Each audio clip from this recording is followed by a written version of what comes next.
We stayed at Highline Lake State Park. Would we stay here again? Hold that thought.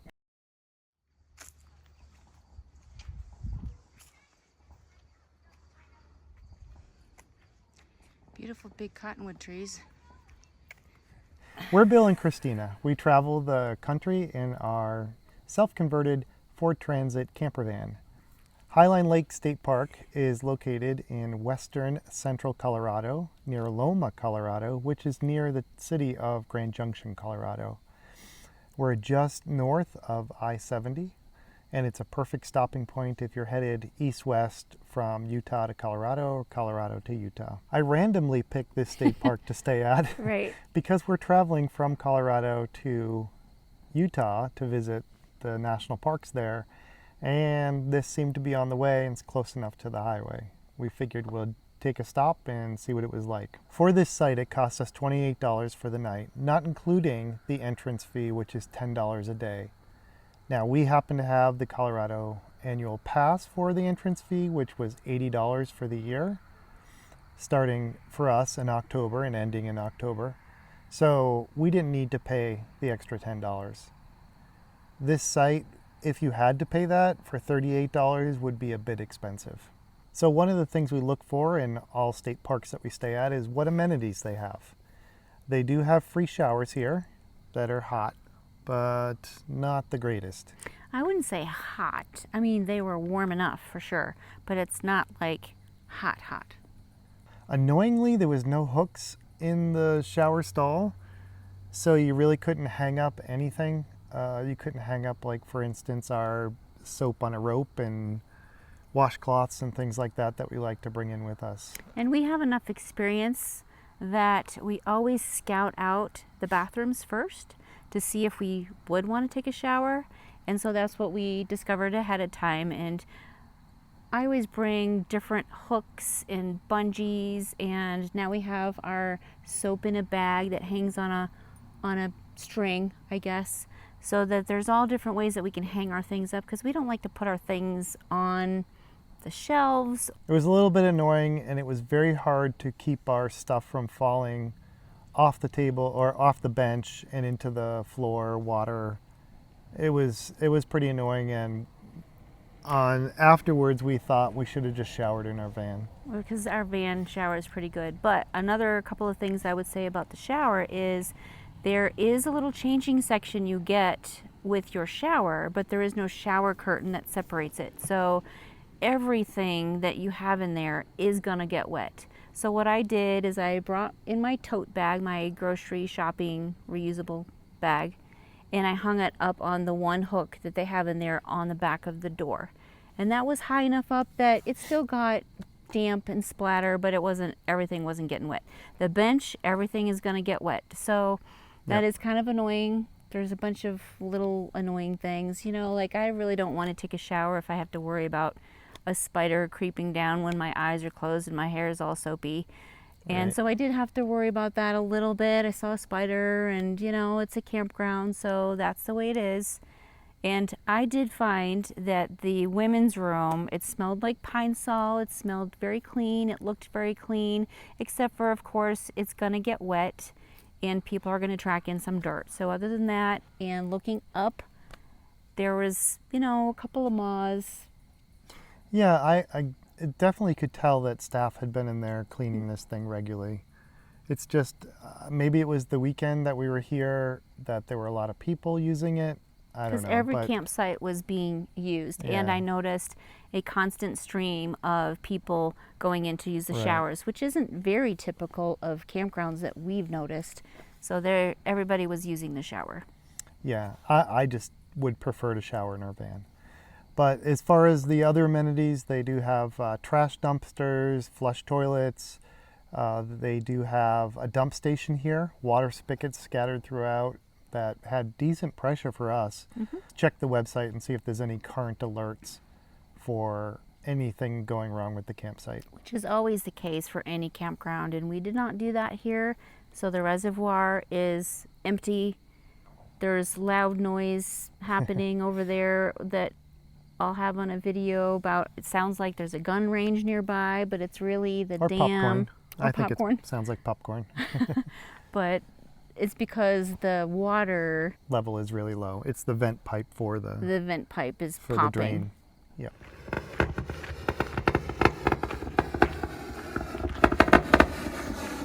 It's pretty loud. So they're working on the water in the area, and they're working on cleaning out the zebra mussels that are in there. So that's why the water's low. And the then new playground. I think she said they close it every September 1st or September 30th.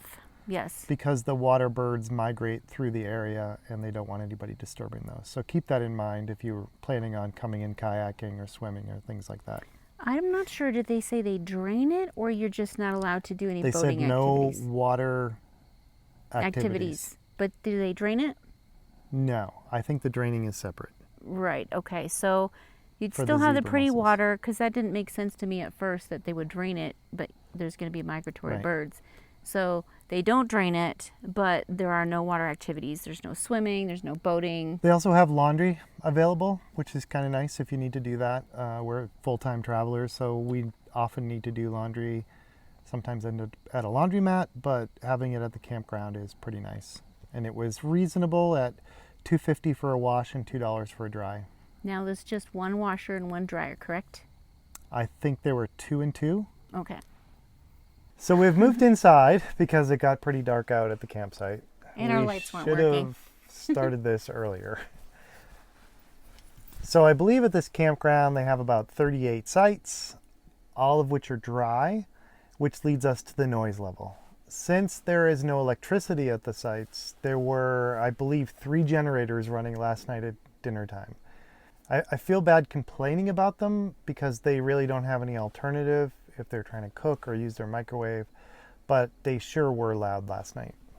Here we go. Well, one was right next to us, Right, and it was the loudest generator I'd ever heard before.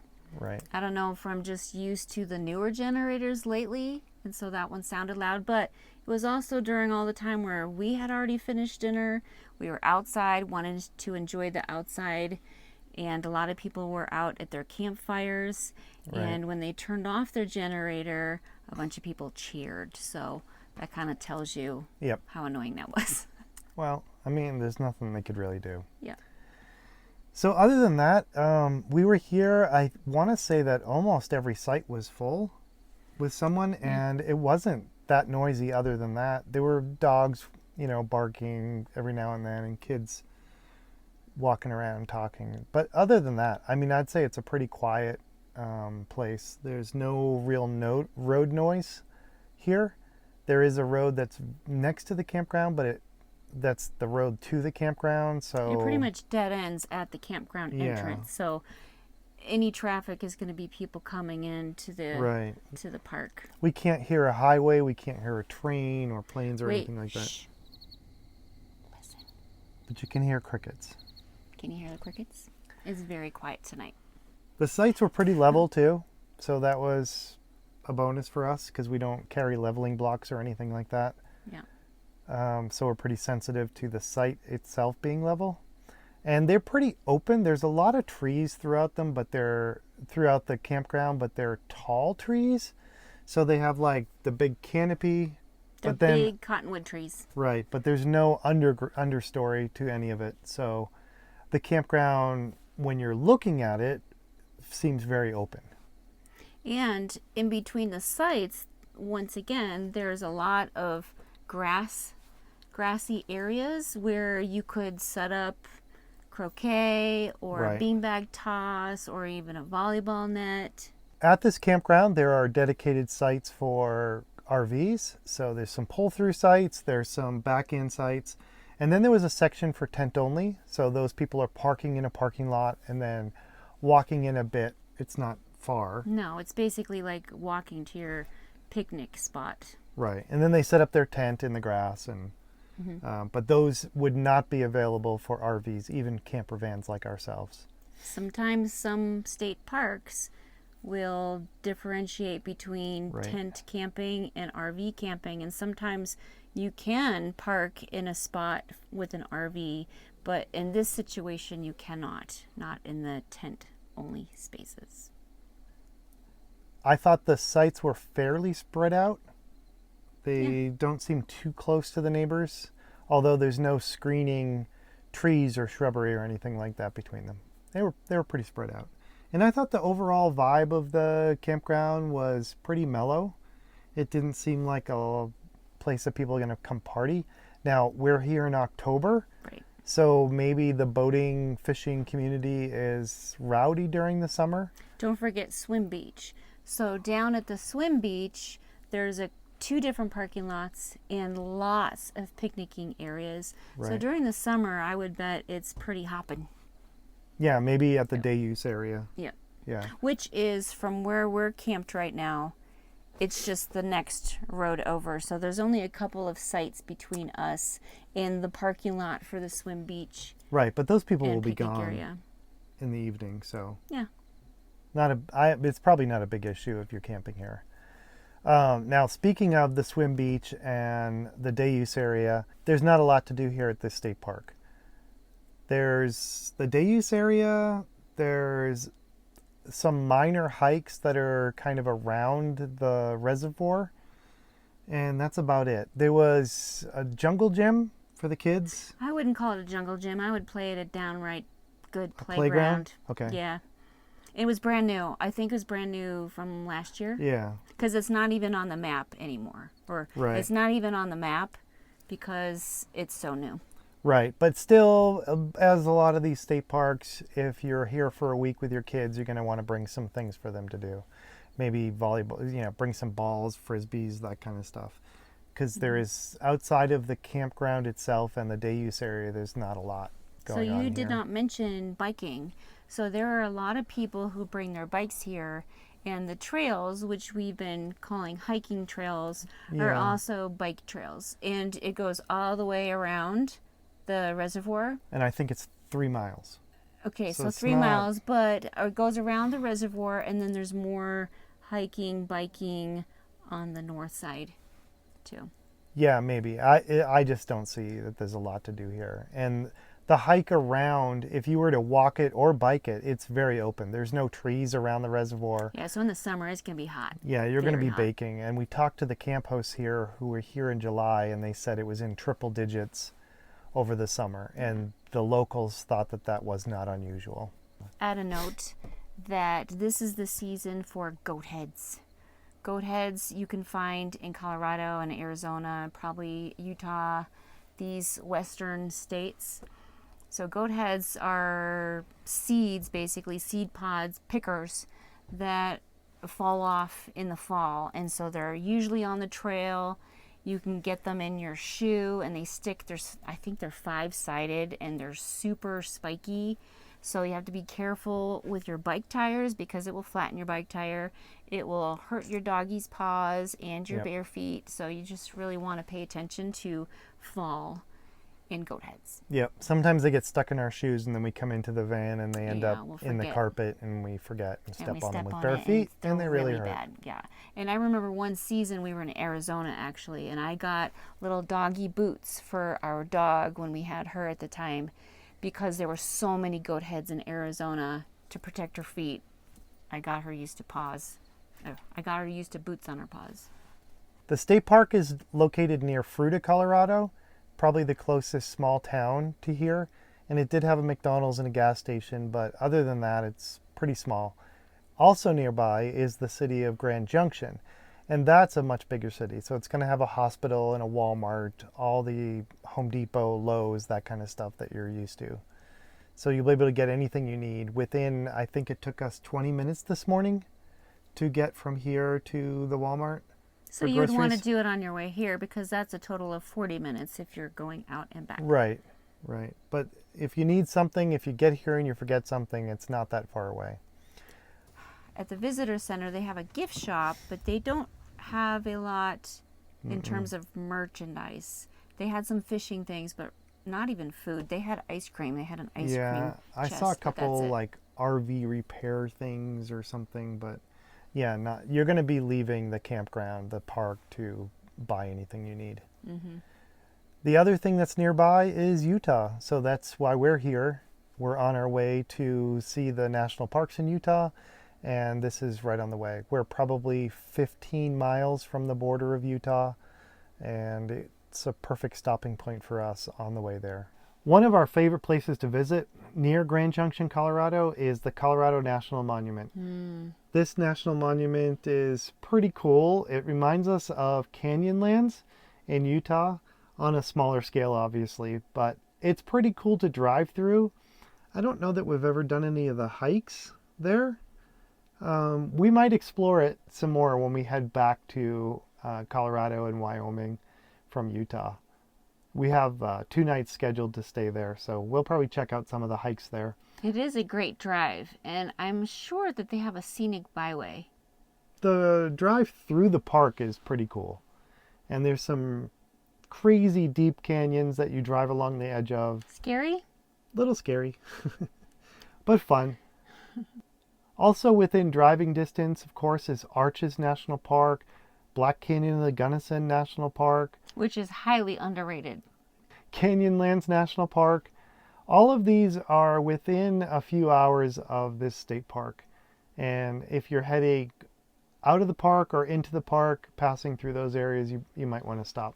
We think that every state park should have something special about it. That's just our personal opinion. We realize that the big national parks have a lot of special things, but we think that the state park should focus on maybe 1 or 2 small things that make them special. Or unique, you mean? Or unique, something that sets them apart and makes them memorable. I don't think that this park has much that's special about it. It seems to me like they built a reservoir, maybe for dam flood control, and they just had some leftover land and put a campground next to it. Maybe it's a special place because it's the only place to swim nearby. Well, that's what I say. I say that it doesn't have to have something completely unique in Colorado because, like you just said, special, there's a swimming hole in Colorado. But if you compare this to something like Rifle Falls with the falls, that's special. Compare it to even something like Sylvan Lake State Park. How far away is Rifle Falls from? Not far. I think it's within an hour. But Sylvan Lake State Park, although there's nothing really there, the scenery is just absolutely beautiful up there. Breathtaking. So I would give this state park probably a 2 out of 5 rating. All we did while we were there for 2 nights is to take a short hike across the dam and down around the marshy area underneath the dam and the spillway. We kept wondering where it was going to go. Yeah. You don't really have much to see. It follows along the canal for just a little bit. We did see a few birds and some unique plants that we hadn't seen before. Being up on the dam was interesting, especially since it was mostly drained.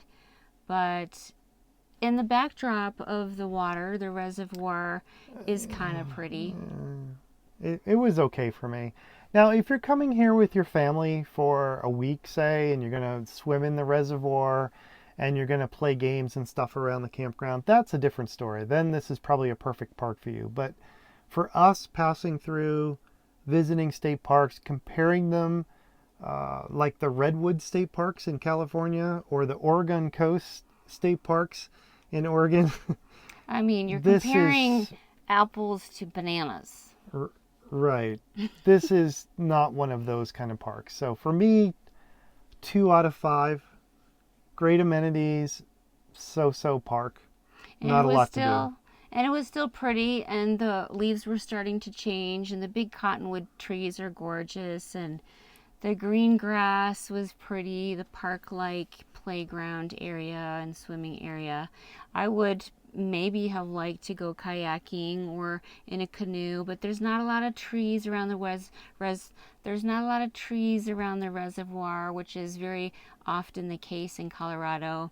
You're not in the mountains. You're amongst the plateaus more, I guess. High desert. It's high desert. Yep. The trail that we went on to was pretty dry and hot. It wasn't that hot out, but you could feel the sun beating down on you. There's not a lot of shade except for right at the picnic area and in that part of the campground. Right. So for me, I would probably not visit this park again. I think even if I was passing through, there are state parks that are closer to I-70, so it wouldn't be so much out of the way. So I would skip this one. So even to recoup our water, to fill our water, we would choose to go to a different state park. Right. Like Rifle Falls State Park, we would choose to go to, even though they had no showers at all, which is okay because we love our shower. Even though they only had pit toilets, we would still stay there because there was a river, there were trees, there was that amazing waterfall. We would choose to stay at Rifle Falls State Park instead of Highline Lake State Park. Well, thanks for watching. If you have any comments or questions about this state park, leave them below and we'll get back to you. Hopefully we've been helpful. See you next time. Thanks.